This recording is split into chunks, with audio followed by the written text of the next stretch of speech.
selamat siang Pak Aan. Hari ini akan ujian kinerja terkait dengan PPG yang mana nanti Bapak diberikan waktu 50 menit untuk menyampaikan terkait materi yang akan disampaikan. Dan kemudian tepatnya 30 menit untuk praktek mengajar dan 20 menit nanti dilanjutkan untuk sesi tanya jawab. Untuk mengingatkan waktu di jam saya jam 1.17 lah ya, jam 1.20 aja nanti saya hitungnya. Nanti dihitung 30 menit dari jam tersebut. Dipersilakan waktu dan layar kepada Apaan untuk menyampaikan materinya. Mangga. Ya, terima kasih Pak Mas Haryono dan Pak Prof. Syam juga. Bismillahirrahmanirrahim. Assalamualaikum warahmatullahi wabarakatuh. Selamat siang anak-anakku sekalian. Ini selamat bertemu kembali ya di pelajaran Bapak hari ini. Tadi Bapak sudah cek di Google Classroom. Alhamdulillah ini Bapak sudah baca komentarnya ya. Semua menyatakan hadir dan siap untuk ikut pembelajaran hari ini. Bapak sudah masukin daftar absennya ya. Dan sekarang kita masuk di pembelajaran tatap maya ya. Seperti yang dituliskan di Classroom tadi Bapak sampaikan, materi hari ini kita akan belajar tentang prototipe produk dan desain kemasan produk ya. Di situ Bapak juga sudah tuliskan ada tujuan pembelajarannya gitu ya, supaya kalian punya gambaran kita ini hari ini mau belajar apa gitu. Sebelum dimulai, Bapak minta untuk memimpin doa dulu. Silahkan Miftah ya. Ya, berdoa dulu. Miftah, pimpin dulu teman-temannya. Coba di layarnya dibuka dulu, on cam dulu semuanya supaya kelihatan. Nah, gitu dong. Ya, bagus tuh udah cara rantik ya. Udah gara ranteng, ini masih siang. Udah siang tapi masih semangat. Ayo Mif, pimpin doa dulu.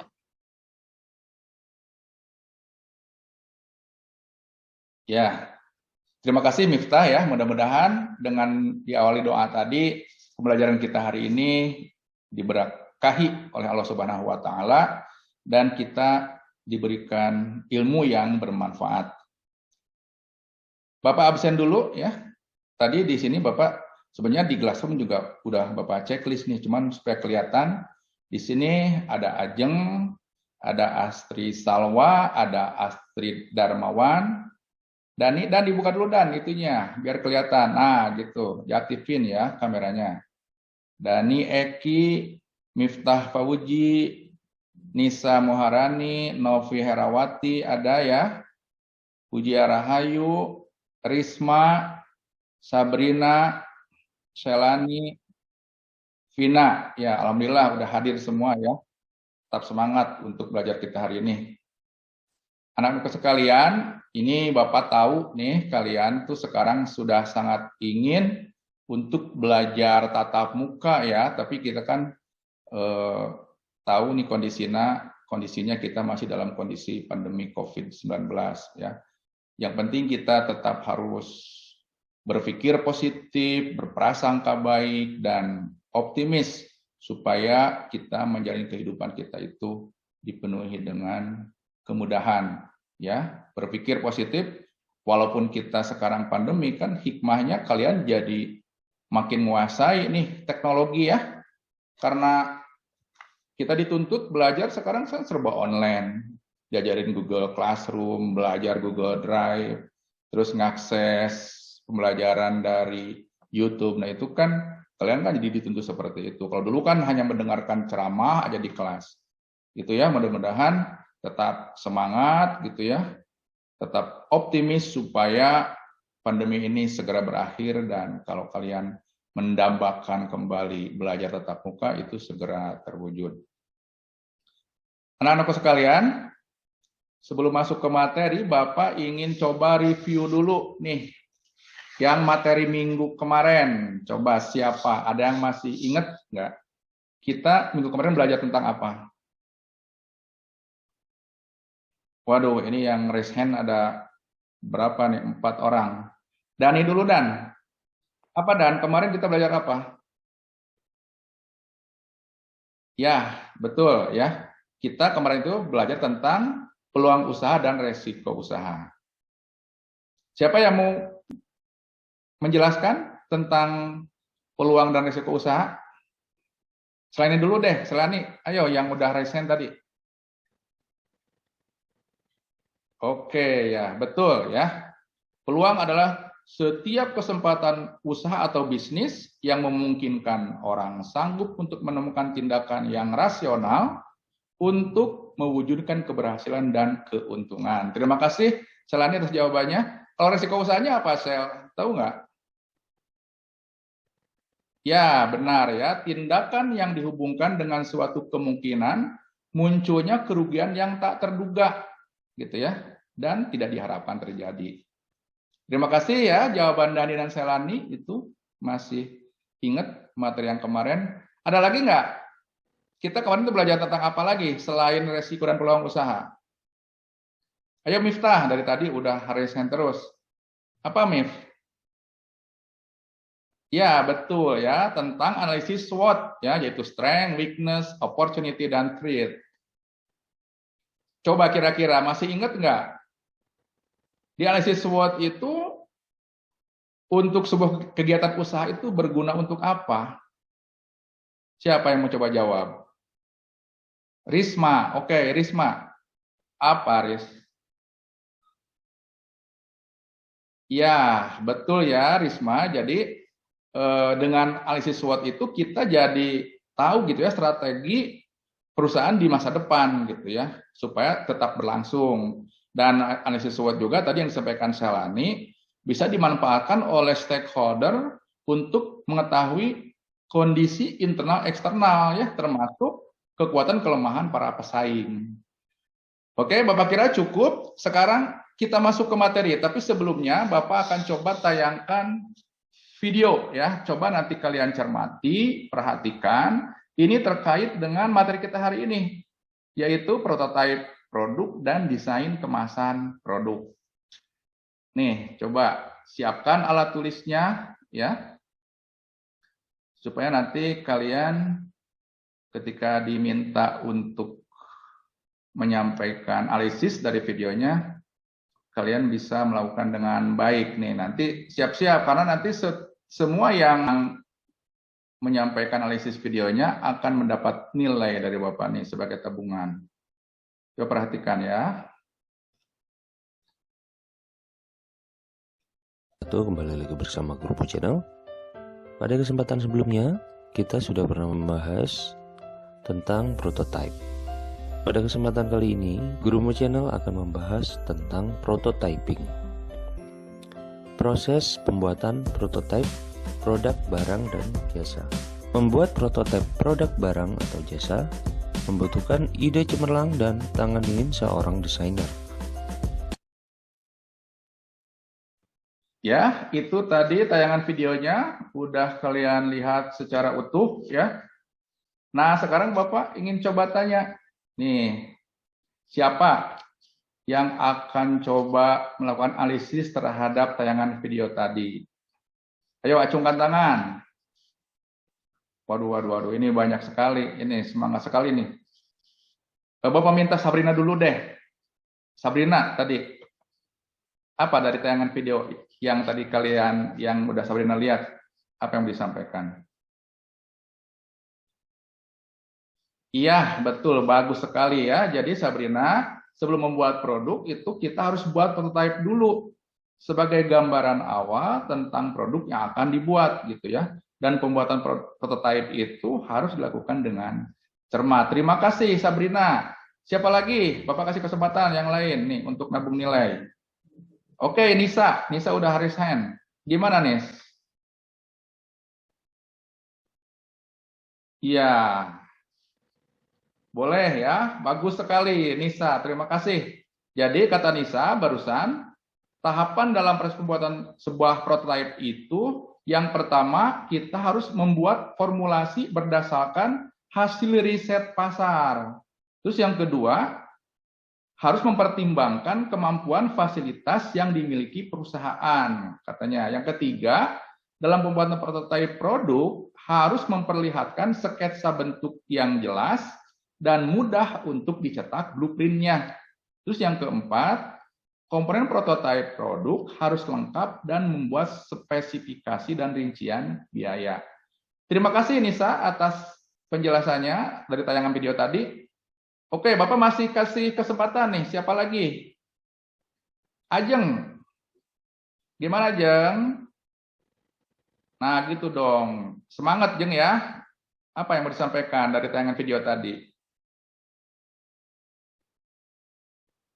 Oke, terima kasih Ajeng, luar biasa ya. Tadi kata Ajeng, dari tayangan video tadi, menggambarkan bahwa prototipe produk itu penting untuk dibuat sebelum produk itu dibuat secara massal gitu ya. Karena dengan adanya prototipe produk, perusahaan bisa memiliki gambaran tentang produk yang akan dipasarkan, baik speknya, bentuknya, desain kemasannya, maupun minat masyarakat terhadap produk yang akan dijual. Luar biasa ya Ajeng. Terima kasih. Ini tadi udah ada Sabrina, Nisa, Ajeng gitu ya yang sudah menjawab. Coba satu lagi kesempatan lah buat Bapak. Siapa? Mau siapa? Astri. Gimana Astri? Oh boleh, boleh. Mau bertanya? Nggak apa-apa, boleh.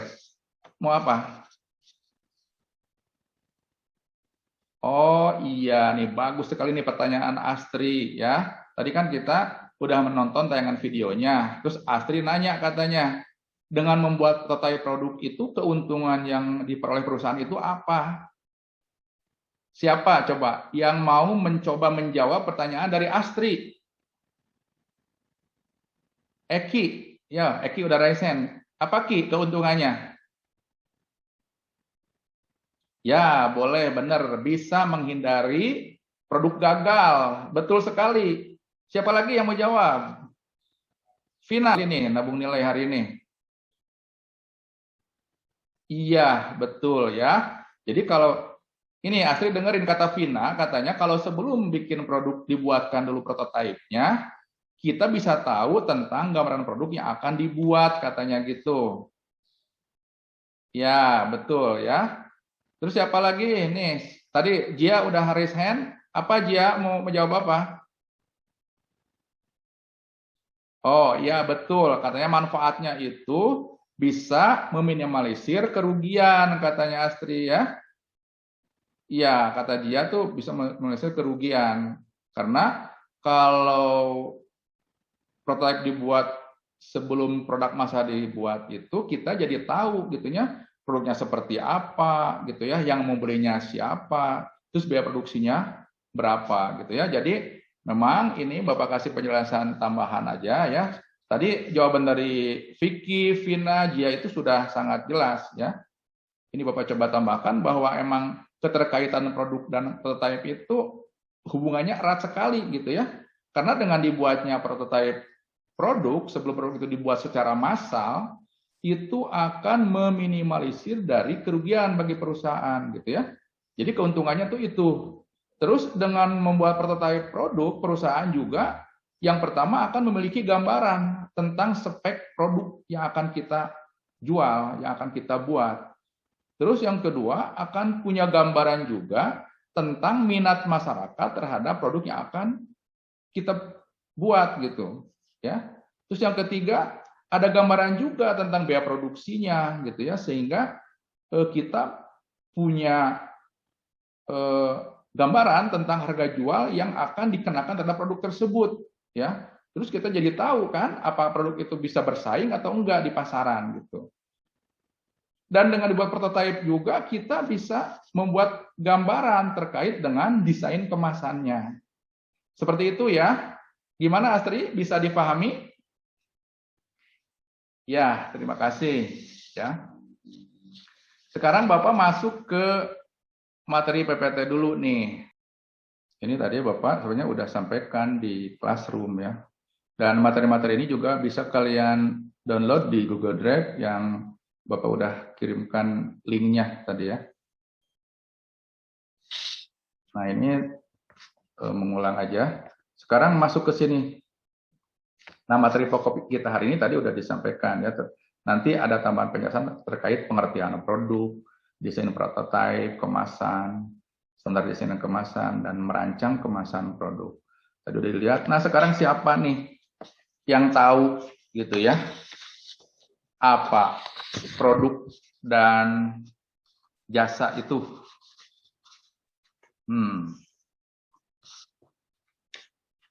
Ya, siapa?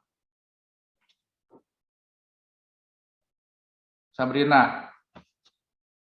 Oke, betul ya. Jadi produk itu terdiri dari dua, ada barang, ada jasa. Nah, barang itu hasil dari suatu kegiatan produksi yang memiliki sifat-sifat fisik dan kimia, serta ada jangka waktu antara saat produk itu dibuat dengan saat produk itu dikonsumsi atau digunakan. Seperti itu. Kalau jasa, ya, merupakan hasil dari suatu kegiatan produksi yang tidak memiliki sifat-sifat baik fisik maupun kimia, serta tidak ada jarak waktu antara saat diproduksi dengan saat dikonsumsi atau digunakan. Ya, jadi seperti itu. Kalau produk itu terlihat bentuknya, bisa diraba, bisa dirasakan. Kalau jasa itu tidak terlihat, gitu ya. Si konsumen bisa merasakan jasa itu bersamaan ketika jasa itu dilakukan atau diberikan oleh si pemberi jasa.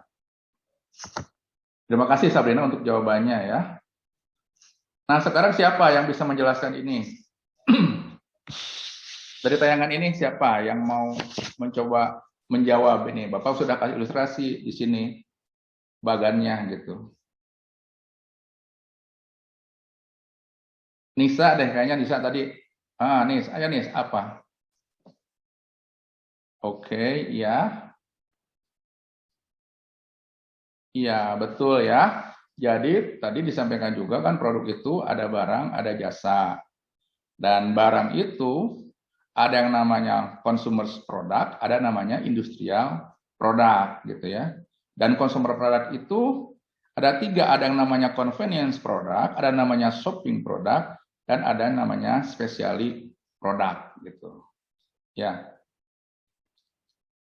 Oh iya, ada penjelasan dari masing-masing ini ada. Misalkan kalau consumer product itu, tadi siapa yang nanya barusan? Ya, Novi. Ya, Vi. Jadi kalau consumer product itu adalah barang yang bisa langsung dinikmati oleh konsumen gitu, ya. Barang yang bisa dinikmati oleh konsumen yang tanpa harus diolah dia, gitu ya, bisa langsung dikonsumsi. Kalau industrial product itu produk yang dibeli oleh suatu industri dan diproses lebih lanjut gitu ya untuk digunakan sebelum dikonsumsi oleh konsumen. Seperti itu ya. Terima kasih pertanyaannya Novi. Nah, sekarang ini Bapak tanya terkait desain produk dan desain kemasan produk. Ada yang bisa jawab dulu nih sebelum Bapak kasih penjelasan materinya? Oke, Risma. Apa, Riz? Ya. Oke, betul ya. Jadi desain produk itu, apa Riz? Desain produk itu apa? Iya, betul ya. Proses menciptakan produk baru yang akan dijual oleh perusahaan untuk pelanggannya gitu ya. Jadi konsep itu sangat luas. Iya, jadi pada dasarnya generasi dari pengembang ide-ide yang efektif dan efisien melalui proses yang mengarah ke produk-produk baru, itu desain produk. Jadi memang diarahkannya untuk membuat produk-produk baru gitu ya. Ya, kalau kemasan apa tadi? Kemasan produk. Iya, ya. Jadi kemasan itu desain kreatif yang mengaitkan bentuk, struktur, material, warna, citra gitu ya, dengan informasi produk agar produk itu dapat dipasarkan. Ya, terus kemasan juga itu digunakan untuk apa aja? Ya, betul, membungkus, apalagi? Ya, melindungi, terus ya, mengeluarkan atau menyimpan, mengidentifikasi dan membedakan sebuah produk di pasaran gitu ya. Jadi dia sebagai pembeda antara produk yang satu dengan produk yang lainnya. Ini Bapak tanya, ada yang tahu nggak kalau karakteristik jasa itu ada berapa? Tadi kan kita udah ngomong tentang produk. Sekarang Bapak tanya, karakteristik jasa itu ada berapa? Siapa mau jawab? Miftah boleh, Mif? Ya, 4 apa aja, Mif? Ya, intangible, terus inseparable, terus variable, terus perishable. Artinya apa? Ya, intangible itu tidak bisa dilihat. Kalau inseparable tidak bisa dipisahkan. Kalau variable berbeda-beda, betul. Kalau perishable tidak dapat disimpan. Iya, kalau jasa itu kan tidak bisa disimpan. Misalkan kita mau mengkonsumsi jasa ini, pengen jasa yang tadi atau pengen jasanya nanti, nggak bisa. Jadi jasa itu diterima pada saat dilakukan oleh si pemberi jasa, gitu ya. Terima kasih Miftah, jawabannya luar biasa ya. Nah ini, Bapak kasih ilustrasi nih, hal-hal yang harus diperhatikan dalam membuat desain. Di sini desain itu harus kreatif dan unik. Terus harus hati-hati dalam memilih jenis huruf dan warna. Harus kontras, jangan sampai misalkan background-nya gelap, dikasih teksnya gelap, itu kan jadi nggak kelihatan gitu ya. Terus di sini pastikan label juga harus mudah terbaca. Jadi orang ketika membutuhkan itu mencarinya gampang. Terus dianjurkan untuk memanfaatkan gambar, gambar-gambar yang menarik, yang eye catching, begitu orang lihat langsung tertuju ke produk itu gitu ya. Terus buatlah yang relevan, isi dengan kemasan itu harus sinkron gitu ya, jangan dalamnya apa tapi dikemasnya apa gitu kan, nggak boleh. Terus harus menggunakan bahasa yang tepat, jangan melupakan kenyamanan juga gitu ya untuk sebuah kemasan gitu ya. Terus harus mudah dibuka gitu ya. Terus harus terlihat kokoh dan kuat. Jadi kemasan itu harus kokoh, jadi jangan sampai begitu disimpan, tergeletak, jatuh, pecah, nah seperti itu. Terus harus dibikin sesimpel mungkin. Nah ini juga nih Bapak kasih informasi tentang hal yang harus diperhatikan dalam membuat desain produk gitu. Nih coba siapa yang mau bacakan?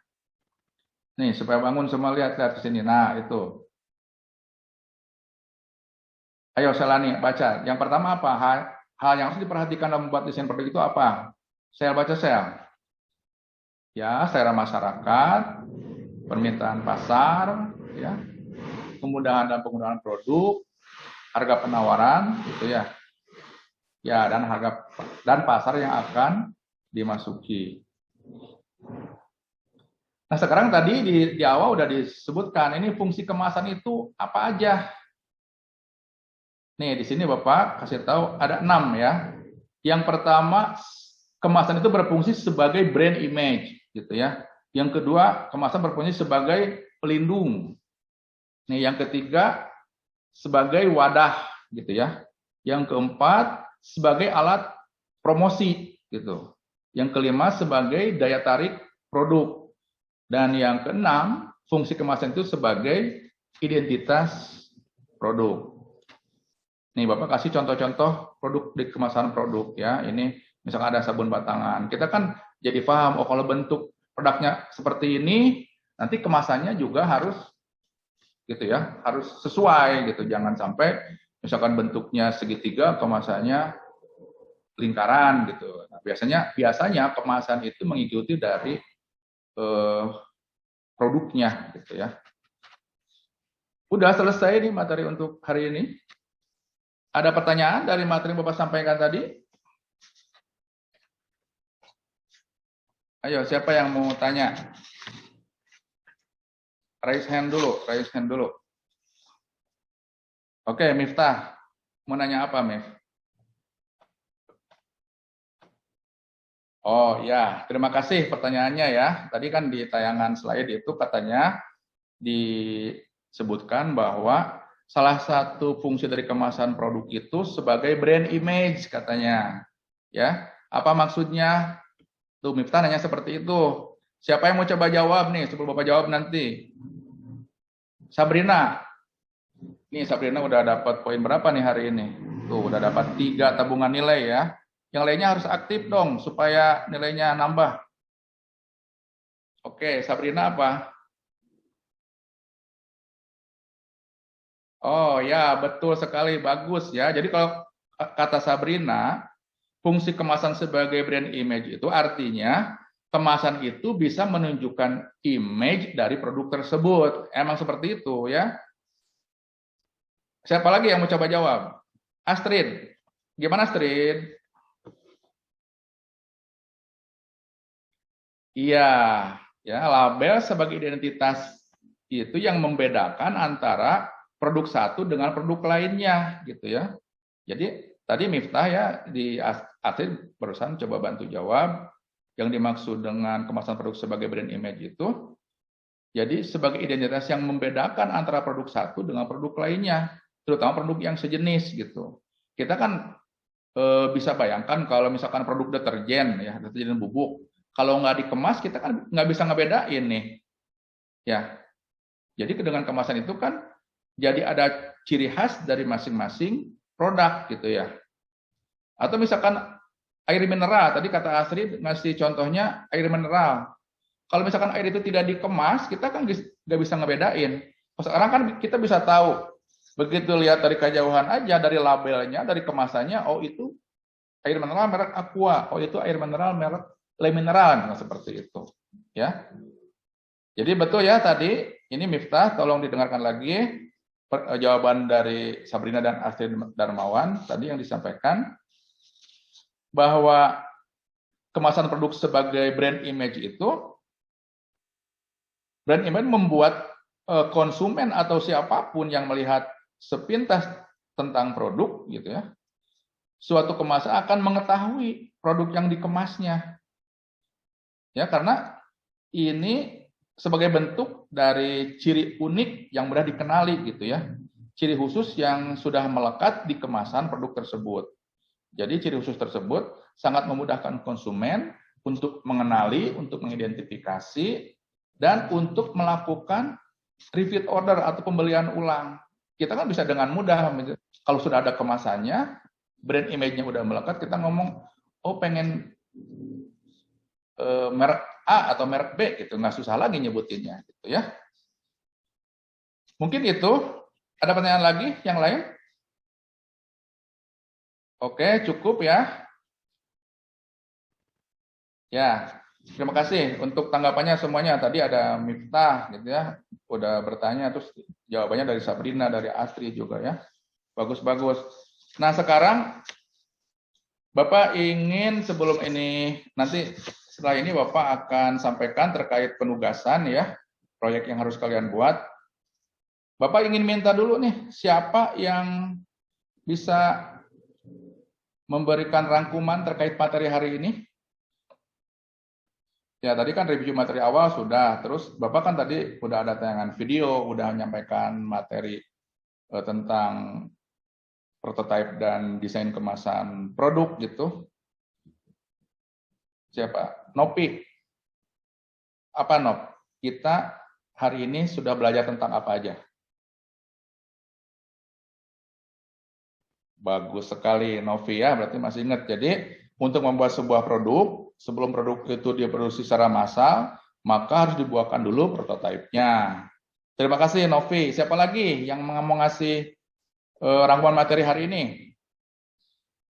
Miftah lagi. Aduh, Miftah ini paling rajin kayaknya nih. Nilainya di Bapak sudah, temuannya udah banyak nih. Gimana, Mif? Oke. Ya, betul ya. Jadi keterkaitan produk dan prototipe itu sangat erat hubungannya gitu ya, karena dengan dibuatkan prototipe produk, sebelum produk itu dibuat massal, akan meminimalisir kerugian bagi perusahaan. Siapa lagi? Ini yang lain sok, coba yang lain ikut aktif dong. Dina, Dina gitu dong, dari tadi diam aja. Dina gimana Din? Iya, betul ya. Jadi faktor yang pengaruh prototipe itu tadi disebutkan ada fungsi produk, ada standar dan spesifikasi desain, ada tanggung jawab produk, ada harga dan volume produk, terus evaluasi terhadap prototipe. Satu lagi ini. Sok mau diambil sama siapa? Kesempatannya untuk nabung nilai hari ini. Astri Salwa. Apa Astri? Ya, fungsi kemasan ada berapa tadi? Ada 6. Apa aja? Ya, betul. Sebagai brand image, sebagai pelindung, identitas produk, sebagai wadah dari produk, sebagai media promosi, dan sebagai daya tarik. Terus tadi apa? Syarat kemasan yang baik tadi apa aja? Syarat kemasan yang baik. Ya, harus terlihat menarik. Terus? Ya, praktis. Terus apa lagi? Bahannya mudah didapat. Terus? Ya, memiliki nilai lebih, harus unik, artistik, ya. Terus apa lagi? Ya, harus murah gitu ya. Jadi tidak membebani terhadap biaya produksinya gitu. Jangan sampai kemasan jauh lebih mahal dibanding produknya. Luar biasa ya anak-anakku sekalian. Ini semua sudah aktif. Di sini ada Nopi, Miftah, Dina, Astri, semuanya kalian memang murid-murid yang luar biasa pinter gitu ya. Terima kasih untuk atensi yang diberikan pada pertemuan hari ini. Bapak, sebelum menutup, ini tolong jadi perhatian kalian ya. Ada tugas LKPD yang harus kalian buat tentang prototipe produk dan desain kemasan produk. Ini sebetulnya tadi Bapak kan sudah share juga link Google Drive-nya di Classroom. Bapak tegaskan lagi aja, nanti kalian tadi kan udah dibuat kelompoknya ya. Nanti kerjakan dalam waktu 1 minggu ini waktunya ya. Tugasnya paling lambat dikumpulkan Rabu depan gitu ya. Nanti upload di Google Classroom, linknya ini. Ya. Ini mengingatkan aja, meskipun ini tugas kelompok, tapi nanti uploadnya harus masing-masing ya. Di Google Classroom ada di menu tugas, kalian upload di situ sendiri-sendiri gitu. Jika ada kesulitan, silakan nanti diskusikan dengan anggota kelompoknya. Atau kalau ada yang ingin tanyakan dalam rentang waktu pengerjaan tugas ini, silakan bisa WA ke Bapak ya. Ini nomornya ya, 081 320 600 500. Ya, pokoknya nanti Bapak akan pantau progresnya. Kita kan sudah ada WA group ya. Nanti Bapak akan tanya di situ. Kalian juga kalau misalkan ada kesulitan, jangan sungkan-sungkan untuk bertanya gitu ya. Ya, Miftah mau nanya apa? Oh, boleh. Jadi kalau nanti kalau kalian membuat desain produk ya, boleh sepakati dengan temannya mau yang apa gitu. Ya, yang penting nanti kan kalian di praktek dibuatkan kan kemarin sudah ada yang bikin sabun cair, ada bikin sabun batangan, ada sudah bikin nata de coco ya di pertemuan sebelumnya. Nanti itu kan baru rancangannya. Nah, kalau di tugas ini harus sinkron dengan tugas yang akan dibuat, desain produknya apa gitu, terus nanti konsep desainnya seperti apa. Ya boleh kalau misalkan ada 2 opsi untuk ini ya boleh. Yang penting itu hasil kesepakatan dengan teman kelompoknya. Oh gitu boleh. Kalau misalkan nyari referensi untuk cara membuat desainnya, kalian cari di internet, boleh gitu ya. Fasilitasnya kan banyak gitu. Udah ya, mungkin itu saja yang bisa disampaikan hari ini. Sebelum kita tutup, kembali Miftah pimpin doa dulu ya. Coba yang lainnya, ini yang masih hilang-hilang sinyal dinyalain lagi. Ah, gitu. Ayo Mif, pimpin doa dulu Mif.